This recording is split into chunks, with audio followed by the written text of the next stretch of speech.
Hi friends आजिर एही video रे आमे गोटे इम्पोर्टेंट टॉपिक रो विषय रे जानिबा जोटा कि कैल्शियम एंड विटामिन D3 रो विषय रे जानिबा कौन कौन सिम्पटम देखाई थाए जो टाइम रे आम बॉडी रे कैल्शियम एंड विटामिन D3 रो कमी होई थाए माने कि विटामिन एंड कैल्शियम D3 रो डेफिशिएंसी होई थाए सेही टाइम रे कौन कौन लक्षण देखाई थाए केमिति आपण जानि पारिबे घरे थाए कि ता विषय रे आजिर एही वीडियो रे जानिबा आउ ता सहित जानिबा calcium and vitamin D3 tablet रो यूज रो विषय रे कौन कौन यूज को ना रे किनि पारिबे कौन डोज कौन साइड इफेक्ट सबु जिनस जानिबा आजिर एही वीडियो रे।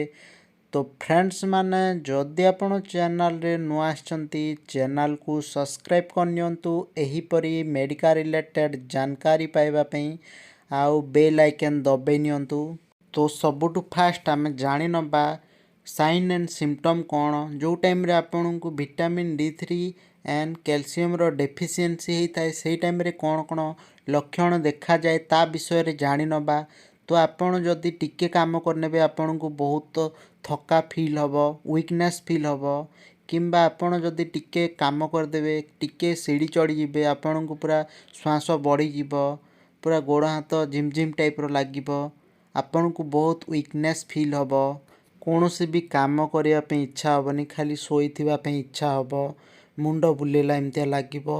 आउ गोटे मेन साइन एंड सिम्पटम होउची आपन को बॉडी रे पेन हबो हाथ रे गोड़ रे जॉइंट रे जेमति कि आपन को आंठू रे पेन हबो अंटा रे पेन हबो पाद रे पेन हबो एटा होची सबुठु बड़ sign and symptom vitamin and calcium रो डेफिशिएंसी। तो यही सबू जदि सिम्पटम देखिला आपण जानि पारिबे कि विटामिन एंड कैल्शियम डेफिशिएंसी हेइची आपण को कोइकी। तो जो टाइम रे भी आपण डॉक्टर को पाखो को जानतु सेही टाइम रे डॉक्टर कौन कहबे आपण डॉक्टर को जो टाइम रे कहबे सर मोर गोड़ रे पेन होउची आंठू रे पेन होउची अंटा रे पेन होउची मु काम करि पारुनी मते बहुत वीकनेस फील होउची। तो सेही टाइम रे डॉक्टर आपण को कहि देबी कि आपण को कैल्शियम एंड विटामिन D3 रो कमी हो जाइए कोईकी सेही टाइम रे आपण को एही टैबलेट डॉक्टर खाइबा पई कहि थांती। तो एही टैबलेट रो विषय रे आज आमे डिटेल्स रे जानिबा।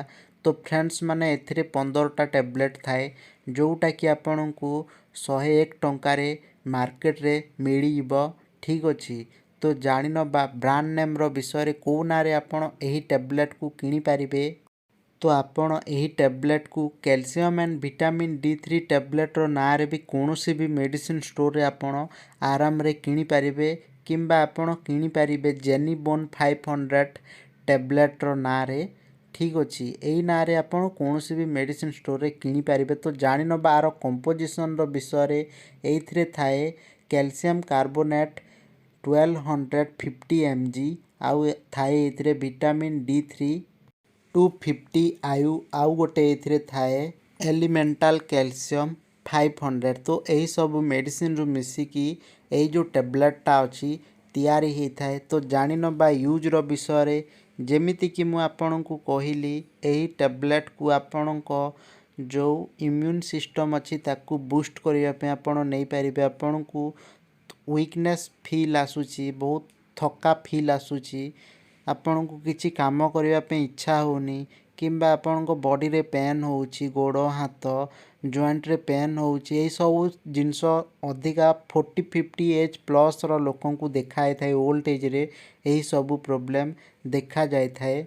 जेमिति कि आपण टिके काम कर देले आपण को वीकनेस फील हो सेही टाइम रे आपण यूज करि परिबे टिके आपण को काम करले बहुत वीकनेस फील हो आपण को जॉइंट रे पेन हो सेही टाइम रे आपण खाई परिबे हाथ रे गोड़ रे जे कोनोसी जगह रे जॉइंट रे पेन होउची किंबा बॉडी रे पेन होउची सेही टाइम रे आपण calcium and vitamin D3 tablet को खाई परिबे किंबा आपण को बोन जो अच्छी आमर जो हाड़ अच्छी सेटा बहुत वीक अच्छी से हाड़ को स्ट्रंग करिया पे भी यही टैबलेटा खाती किंबा आपणकर कौनसी एक्सीडेंट होता हाड़ भांगी जाइए ऑपरेशन कराई हाड़ को जोड़िबा पई भी यही कैल्शियम एंड विटामिन D3 को दिया जाता है गोटे बेस्ट टैबलेट हाड़ जोड़िबा पई।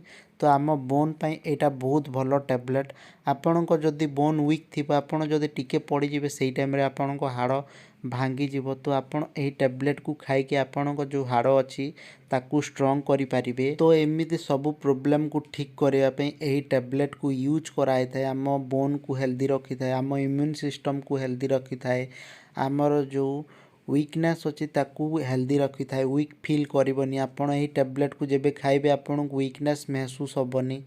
ତ ଫ୍ରେଣ୍ଡସ୍ ମାନେ ଏଇଟା ହେଉଛି ଏହି କ୍ୟାଲସିୟମ୍ ଆଣ୍ଡ ଭିଟାମିନ୍ D3 ଟ୍ୟାବଲେଟ୍ର ୟୁଜ୍। ନେକ୍ସଟ ଜାଣିବା ଡୋଜ୍ର ବିଷୟରେ।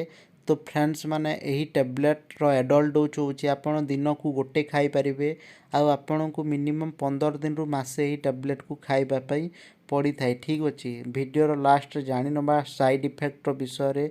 ଜେନେରାଲି ତ ଆର କିଛି ସାଇଡ଼୍ ଇଫେକ୍ଟ ନଥାଏ। ଯଦି ଆପଣଙ୍କୁ କୌଣସି ସାଇଡ଼୍ ଇଫେକ୍ଟ ହେଲା ଆପଣ ମେଡ଼ିସିନକୁ ୟୁଜ୍ କରିବା ବନ୍ଦ କରିକି ଡକ୍ଟରଙ୍କୁ ଗୋଟେ ଥର ଦେଖେଇ ପାରିବେ। ତ ଫ୍ରେଣ୍ଡସ୍ ମାନେ ଏଇଟା ଥିଲା ଆଜିର ଆମ video. Thank you for watching.